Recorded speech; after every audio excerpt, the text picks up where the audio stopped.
May mga nahukay pong buto ng tao sa isang abandonado at di pa natapos na mansyon sa Parañaque. Para sa karagdagang detalye, may live report sa Emil Sumangil. Emil. Magandang hapon, Jiggy. Sa septic tank na nakaposisyon sa garahe ng abandonadong mansyon sa Multinational Village, nahukay ng NBI Intelligence Service at Parañaque Police ang mga buto ng tao. Ayon sa NBI Medical Legal Division, mula nang magsimula ang pag-exhume pasado alas 12 ng tanghali kanina, 2 bungo at mga hiwa-hiwalay na piraso ng buto sa braso, katawan at binti ng tao ang kanilang nakuha.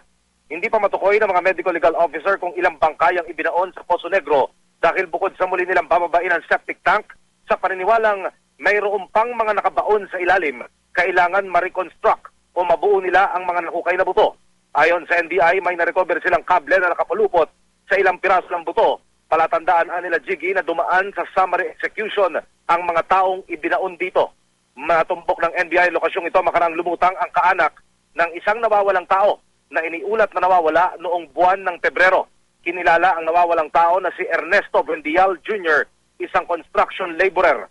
Ayon sa impormasyon ng NBI, Criminal Investigation and Intelligence Division, batay sa sumbong ng complainant, nakapag-text para umano si Buendial sa mga kaanak nito bago mawala at sinabing siya ay nasa security office ng Multinational Subdivision.